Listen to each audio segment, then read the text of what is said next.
Welcome to All the Gear But No Idea, the South Australian fishing podcast hosted by Rhodey and Diz.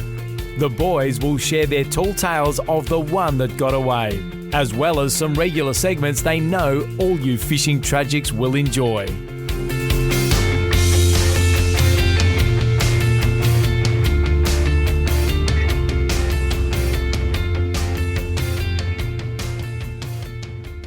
G'day and welcome to All the Gear But No Idea, the South Australian fishing podcast. Diz, welcome aboard. Thanks, mate. Better now, you? I'm always good, but yeah, a bit better now. Absolutely, mate. Huge episode. Diz, we've got a great guest, a YouTube sensation.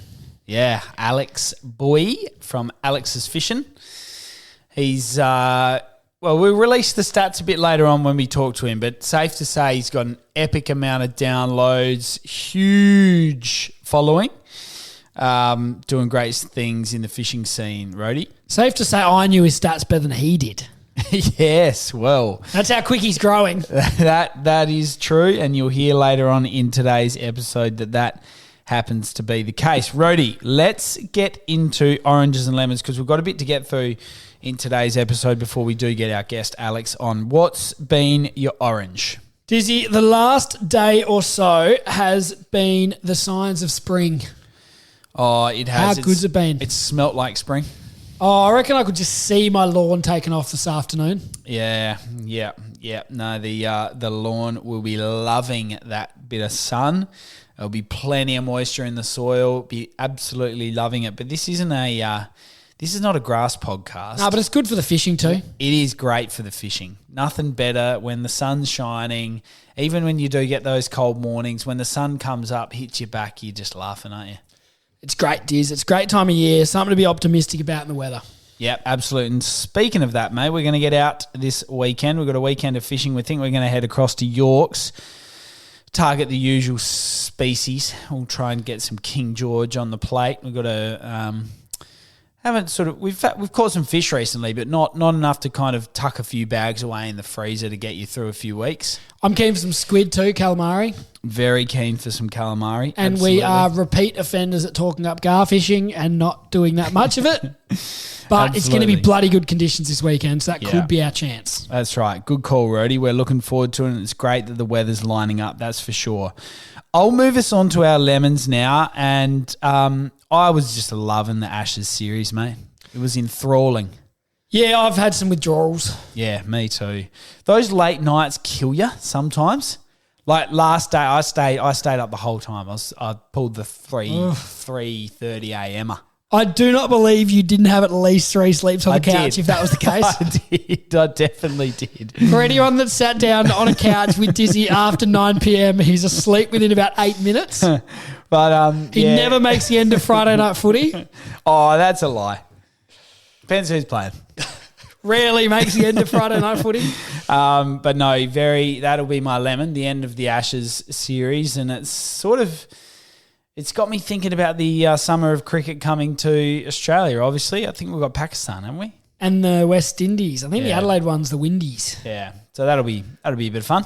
Anyway, Diz, I'm going to stick on the sporting side of things for my lemon, and the showdown was abysmal. Oh, it was a flop. I thought we'd passed on our best to Scotty Lycett, giving him good luck. He didn't end up playing, so maybe that's why they lost. Yeah, quite possibly. It was disappointing, very disappointing, and obviously a heck of a lot of controversy coming out of it, but we'll leave that one alone. The pair have the chance to redeem themselves this week against the Cats, although they'll have to defy history. They will do so. But again, we're not a footy podcast, so no, we aren't. Let's move on. Merch update, Rhodey. Let's get into it, mate. There is, of course, the winner for the monthly photo comp about to be announced, but we still have some beanies, limited supply. Yeah, we should have enough to get us through this winter.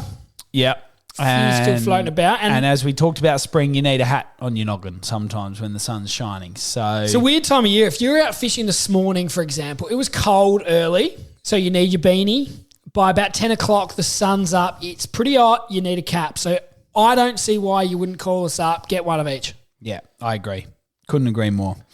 Rhodey, let's get on to the photo comp because we've got a wonderful prize pack to give away thanks to Shimano. We've got a backpack, stubby, cooler, a hat. We've got a all the gear beanie, of course.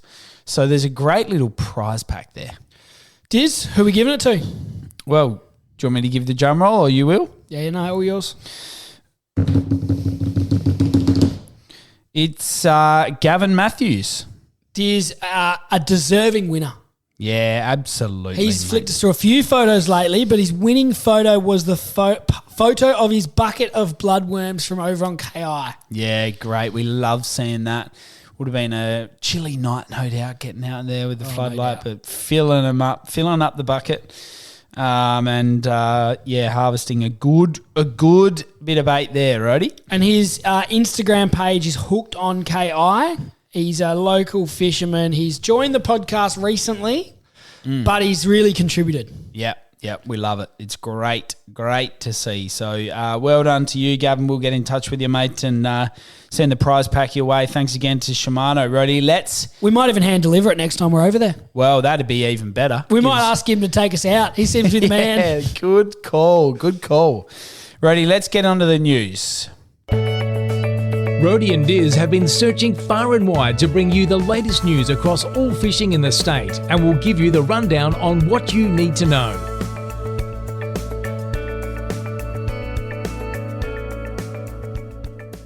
Rhodey, instead of working our way through a great little news segment to keep all the listeners up to speed on what's been going on, and then we sometimes end with a bad note, we're going to start with one. What do you got for us, Diz?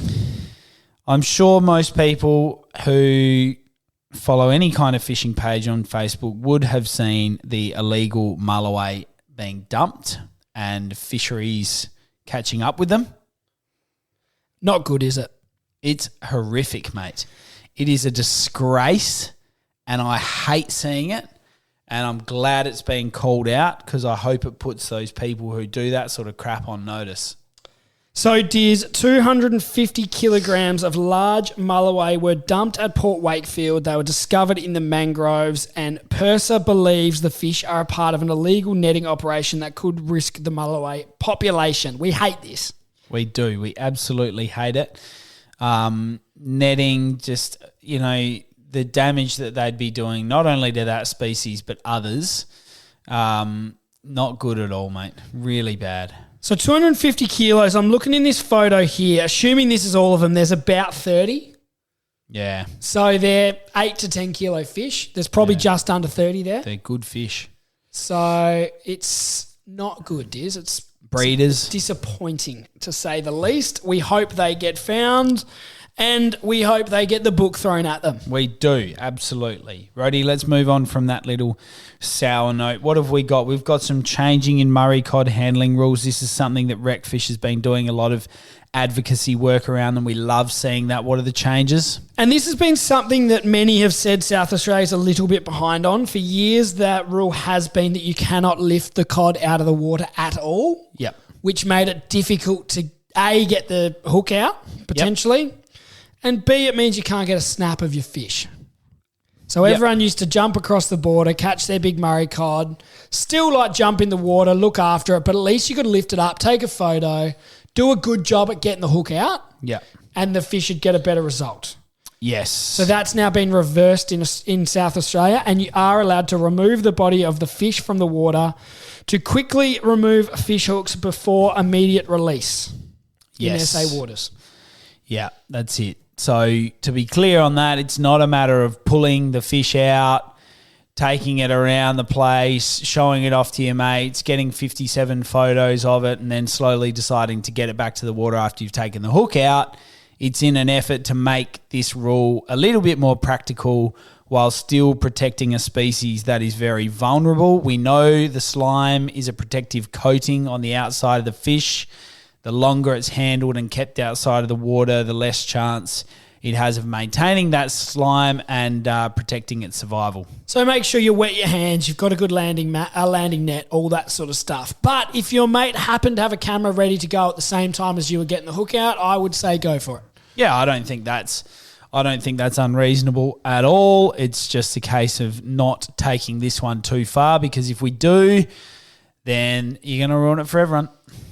You are, Diz. Now let's keep moving, talking about ruining it for everyone. Oh, gee whiz, mate. This is a jetty. This is jetty chat. Cape Jervis jetty. So we know that there's a bit going on down there. The new ferries are in the pipeline. Yep. So I think they're going to be in action sometime middle of next year from memory. Yes, we did talk about that. I can't remember the dates exactly. They were impressive looking vessels though. But basically that's going to involve some work to the wharf, some changes potentially, and there's whispers. It isn't more than a whisper, but it's a strong whisper that the jetty at Cape Jervis may be made into a wharf for the ferries only with no access to the public. That would be disappointing. It would be, Diz, and I've never fished it myself. I don't know about you. No, I haven't, but it's a lovely spot down there. But when we've launched the boat down there or when we've got on and off the Sea Link ferry, it's always quite busy. Yeah, there is always people down there. I think, look, realistically, those ferries would be churning up a lot of water. It'd be a sensible area to target some fish. So fingers crossed something's done about this. And, hopefully the powers that be are listening now and realise they're making a mistake because it's important for the locals, for the economy, for the regions to keep these sort of places open. Absolutely. Couldn't agree more, mate. More to come on that, I think, because we'll be across what's breaking in that regard. We'll make sure that we keep you up to date on what's going on down that way, particularly if you visit there regularly. Rhodey, let's move on to the research that's being conducted in the Port River, Rhodey. So there's some cameras being installed underwater to study the effects of oyster reefs, razorfish beds and other marine species. Is that right? Yeah, so Flinders Uni scientist Brad Martin, it's his PhD project. So they put cameras down and they discovered a new species, Diz, the Hercules Club mud whelk. Oh. So it's like a snail. Yeah, okay. And it's quite interesting. There was a video on the ABC website. So it's been found in fossilised form in South Australia previously and has now been found returned to the Port River. They think it may have travelled here from the eastern states in ballast on ships. Right. And it's thought to have gone extinct in the last ice age. So that's interesting, Diz. We're not going to go out and target them. They're not sort of a recreational species, but it's interesting. Well, I suppose we're not going to, particularly if you said they're snails. Yeah, that's what I mean. But, it's still a common interest for fishers, I think. Hercules is an interesting name. Yeah, it is. Don't know much about it. But anyway, they also found lots of other species, including whiting crabs, mullet, snapper. Brad Martin, the fella doing the research, he said the Port River was a healthy ecosystem. More than 100 species of invertebrates and fish were associated within the Pacific oyster patches. We love that, mate. We love that a lot. That's really good to hear, and we look forward to seeing some more findings coming out of that. That's really great news. Good to hear that there's a healthy ecosystem. Diz, what's next? Well, mate, of course, most of our listeners will be aware. Obviously, Wreckfish SA is our peak body. They are definitely the ones that are in negotiation with the government on our behalf as rec anglers. It was not long ago that we had Executive Officer Asher on the show to tell us about all the projects that he's been up to advocate on all of our behalf. And of course, they've had a fantastic announcement recently about their new membership card and the discounts that can afford you across a number of tackle shops across the state. So ours has just arrived, which is excellent. So you got yours in the mail, I got mine in the mail, got an email from them earlier. They're a very professional organisation doing great things, advocating on our behalf, like we've said.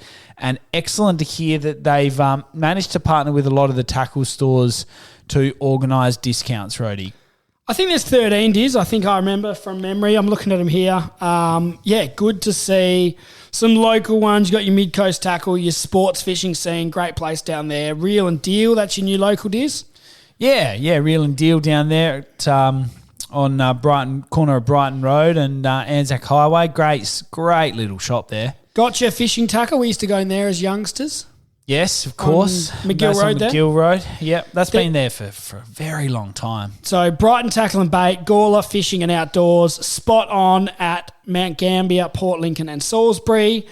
Tackle World Port Lincoln, Reel and Deal Tackle, Tonkin Sports Store, not sure where that one is. Flurio Fishing and Outdoors, I've been into that one. And Sejuna Fishing and Camping. How good. They've covered a lot of the state too. They have. So shout out to all those stores for getting involved. Take your card in. Speak to the staff in the store about what discount they're offering.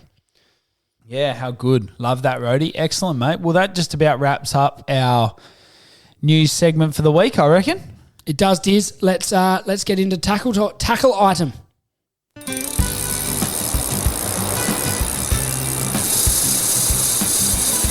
Now it's time for Rhodey and Diz to really show you what it means to have all the gear with a lot of idea as they review a tackle item of the week.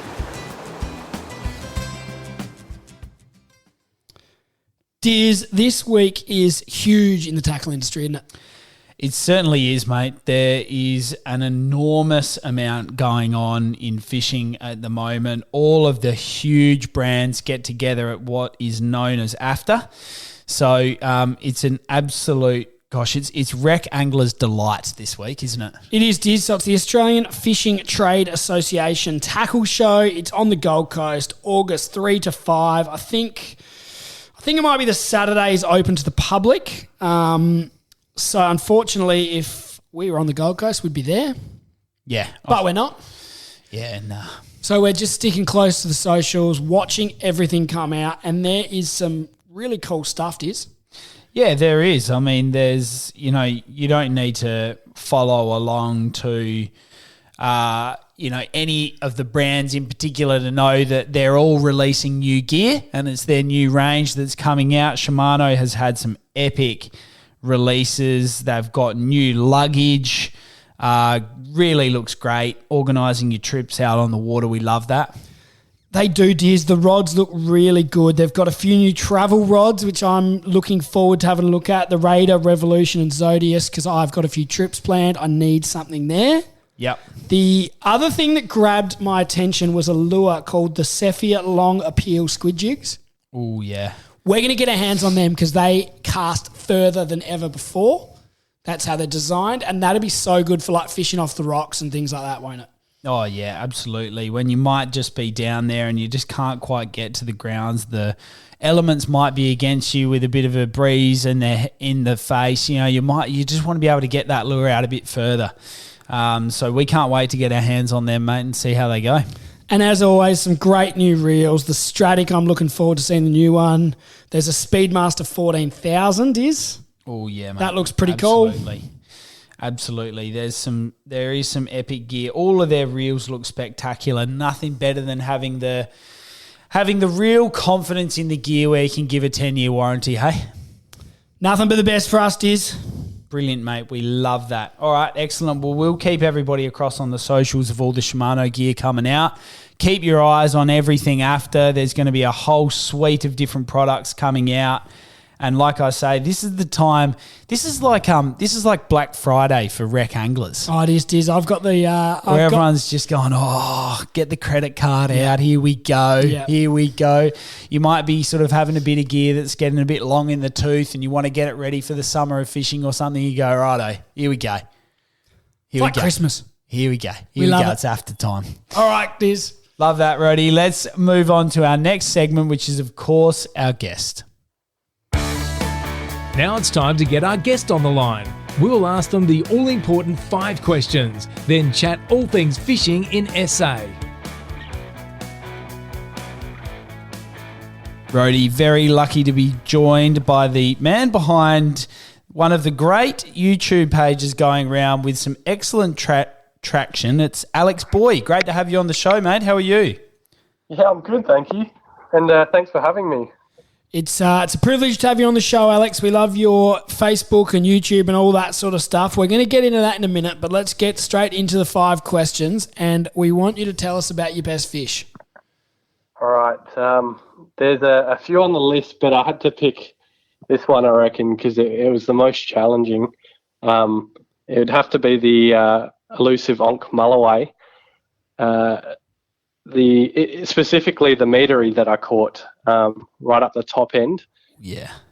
It was just crazy to crack a 3-digit fish. It measured 1.2 meters and just all the time and effort put into it as well with all those fishless days. Yeah. It was just, groundbreaking. Makes it all the worthwhile when you get that one though, doesn't it? It does, absolutely. And what made it even better was I got it on a swim bait, which I believe it was my first fish on a swim bait. Yeah, that's epic.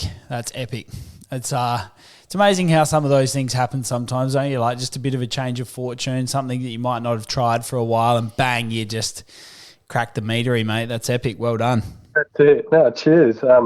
And yeah, swim baits, like it was my first time catching a fish on it, but I wasn't sure if I was retrieving them right, or they're just a totally different lure compared to, say, general hard bodies and plastics. Yeah, beautiful, mate. Excellent. Hey, Alex, tell us your favourite thing about fishing. What do you like most?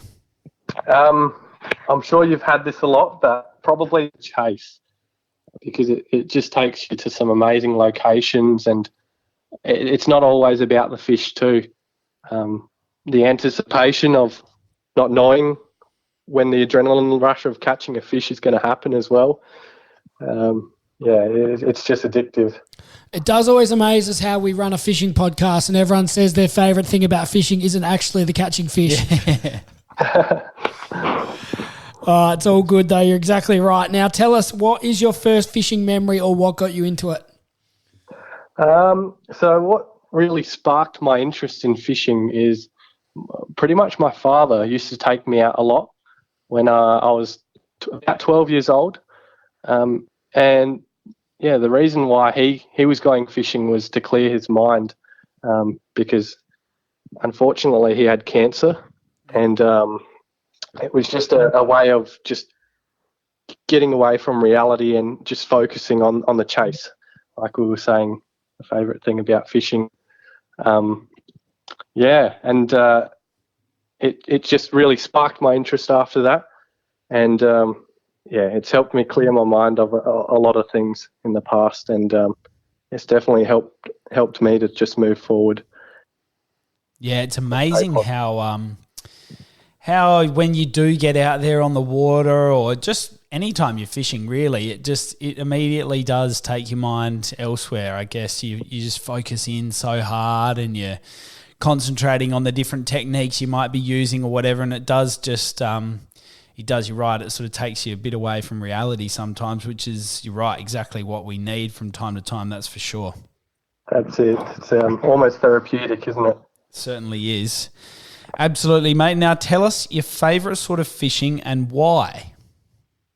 My favourite sort of, or style of fishing, would probably be just sight fishing in general, where you can visually see the fish and you're trying to catch that fish or a school of fish.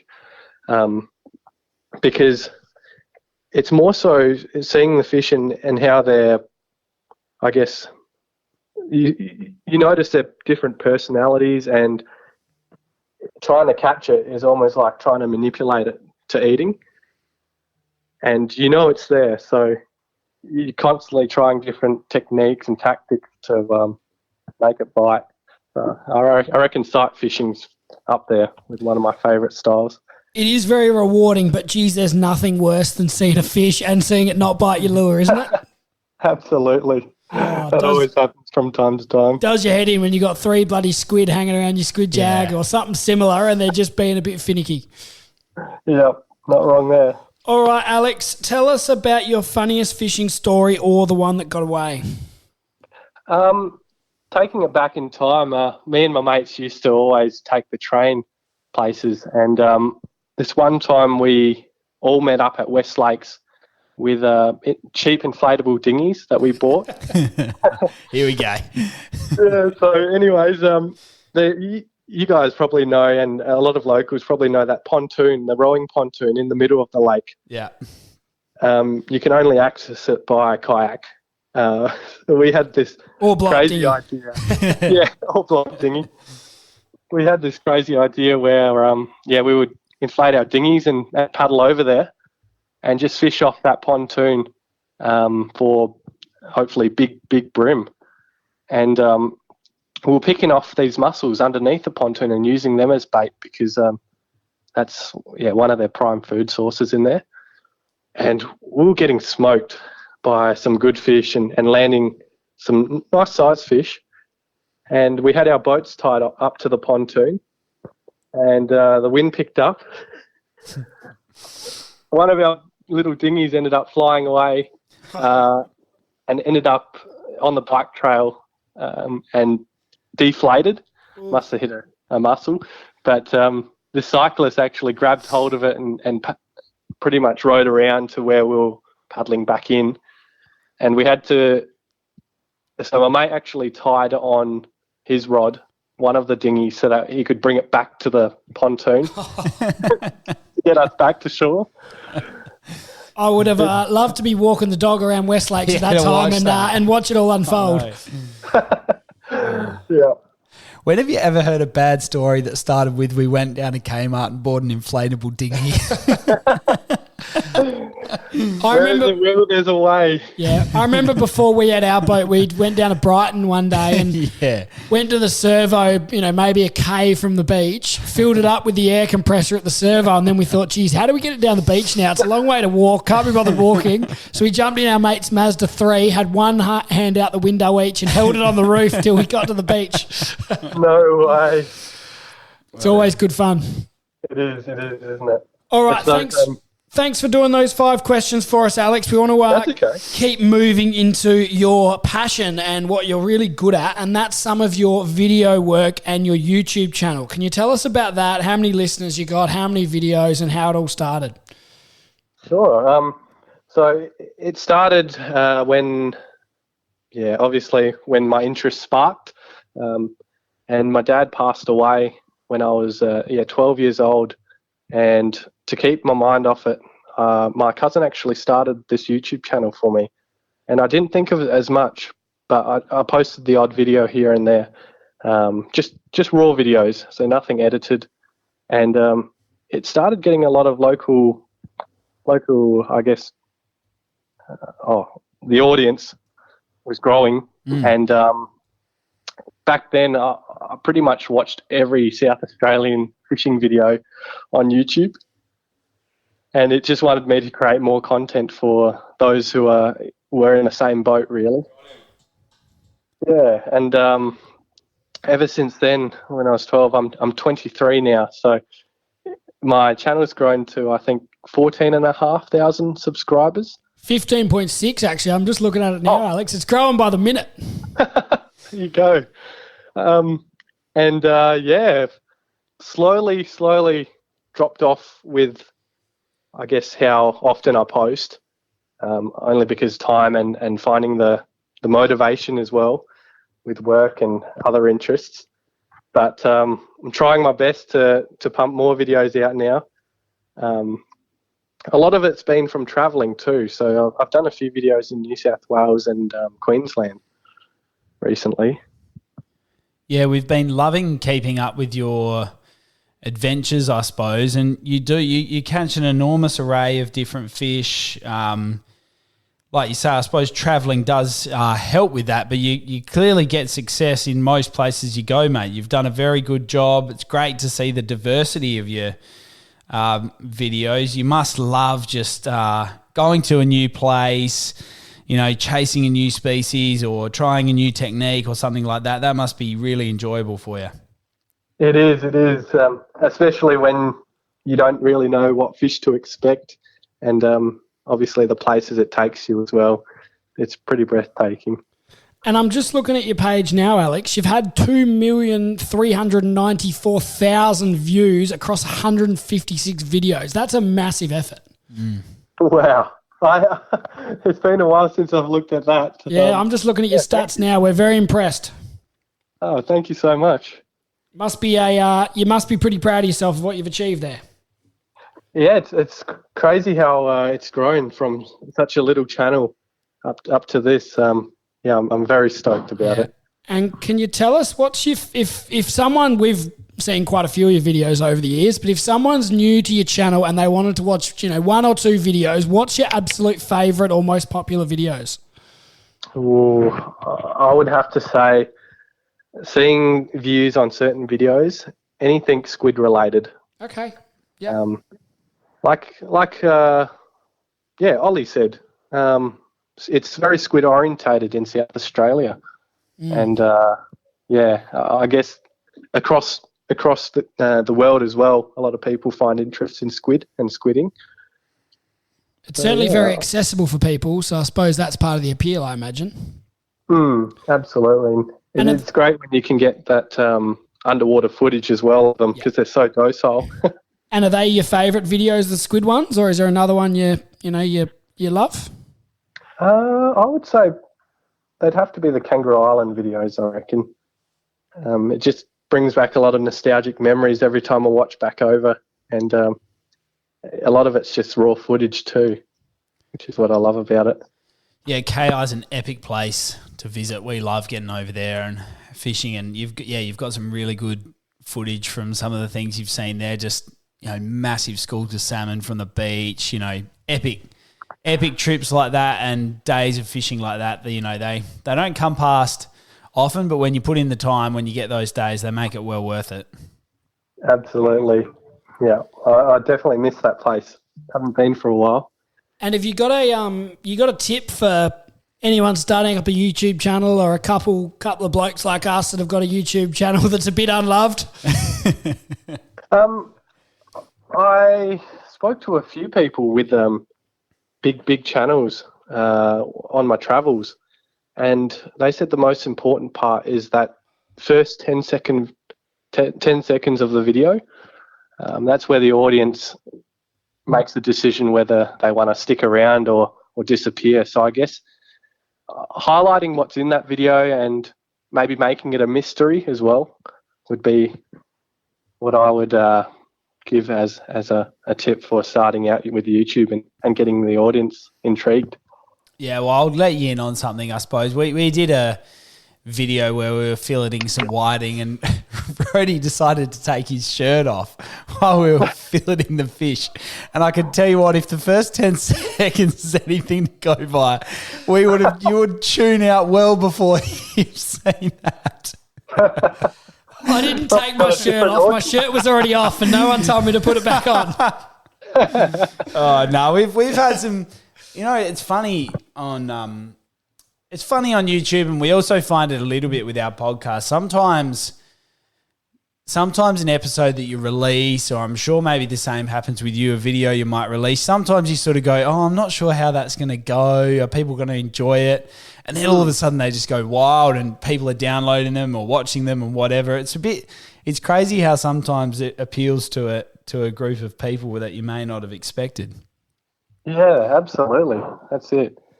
Now, Alex, we've been following lately your adventures along the east coast of Australia, fishing and making videos and doing what you love. Can you tell us about some of your travels in recent times?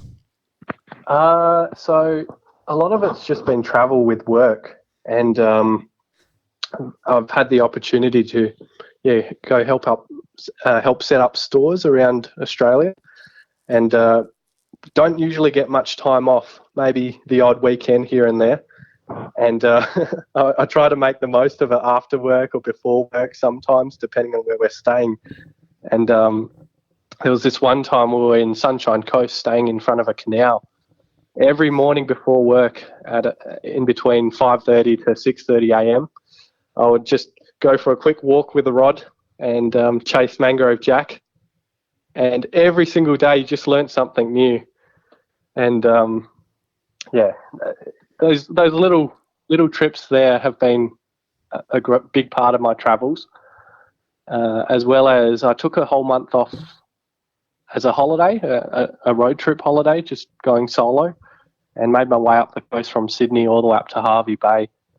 Did a lot of fishing and surfing on that trip too, so I was very stoked about that trip.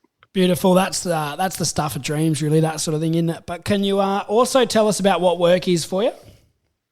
So I work at Anaconda, the adventure store, and they've given me the opportunity to be a part of their projects team, which involves helping out setting up new stores and refitting old stores as well. around the nation. Yeah. So how long do you spend at one store when you get it going, and what are some of the stores you've been involved in? It usually takes about a month and a half. And I reckon I've done 15 to 16 in total now. A lot of it has been in WA, but just in the most recent times I've been having the opportunity to go up to New South Wales and Queensland too, which is a lot different fishing. So if you're the man behind Anaconda, if I'm ever lost in the store, do I just give you a call and you'll tell me where it is? I can try my hardest to help you. Sounds like you're the absolute expert. Epic, mate. Sound very, very jealous of your work adventures, that's for sure. It's obviously taking you some cool locations, and I suppose when you have an anaconda pop up, it's generally in some of those locations where people love getting out fishing. So that's definitely made us jealous, mate. That's pretty epic. No, thanks, mate. And the most important part as well is the people you meet as well. Yeah. And just local knowledge, and they're always happy to share. It's just amazing to come across those types of people. All right, Alex, can you, before we leave you alone and let you get back to your evening, can you tell us what's on the agenda next? Have you got any target species for the summer or any more travel planned? What's on the radar? Well, I'm going away for 4 months for work as of September in a few different locations around Australia. So hopefully I can tick some more boxes on new species. Especially one in Queensland I'm really looking forward to. So fingers crossed for that. Epic, mate. That's wonderful. And we look forward to keeping up to speed on your Facebook and YouTube channels. No doubt plenty more great videos to come. You've been very generous with your time, Alex. We really do appreciate it. Thanks for coming on the show and sharing us your story. Thanks so much, Rody and Diz. Appreciate it. Righto, Rody. Geez, how good was it to hear from the Alex's Fishin, the man behind one of the greatest YouTube channels. What did I say? 2.3 million views. Lots of views. 15,000 subscribers. He's doing very well on the socials. He has a great job. I'll compliment him on that. Absolutely he is, mate. That is for sure. Let's get stuck into the fishing report. Rody and Diz have been out on the water to bring you the news about where they're biting. Now it's time for the fishing report.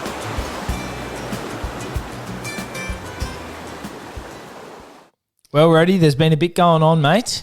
I'm hearing whispers that the barrels are slowly thinking about coming back. I think over the border in Victoria, they're back by the sounds.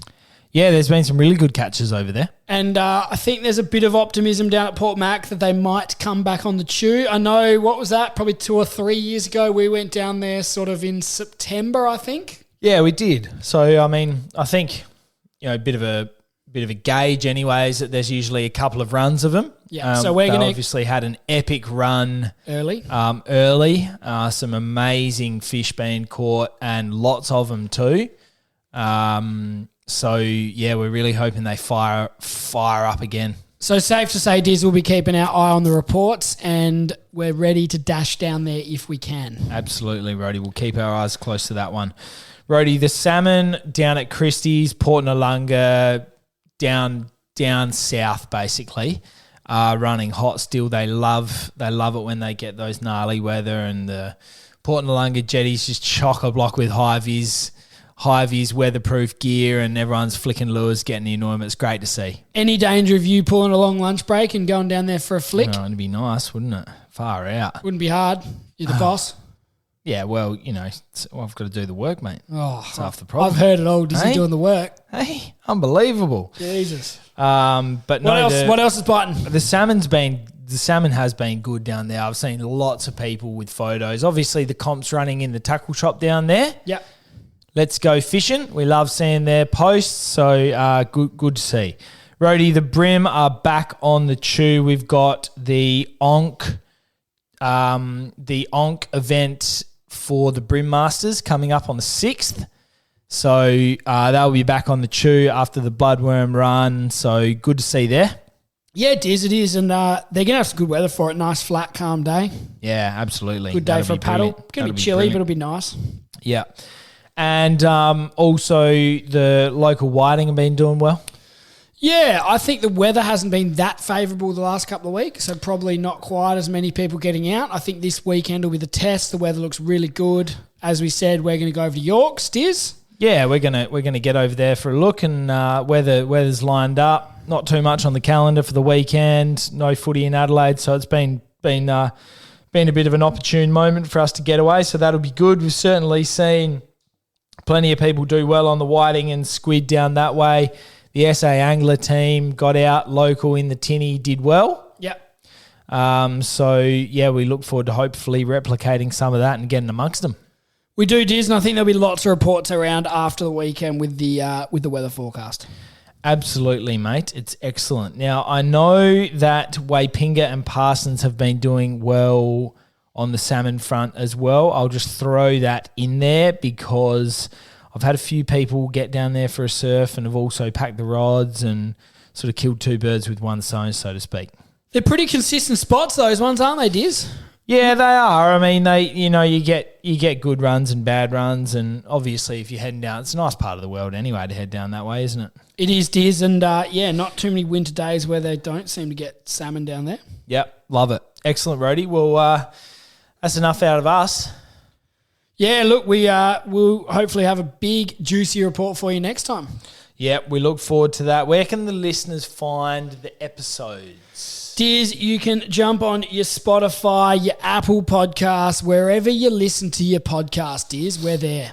Yeah, it's great. It's great. Of course, you can follow us on Facebook and download the episodes as we release them onto our Facebook page with the link through Buzzsprout.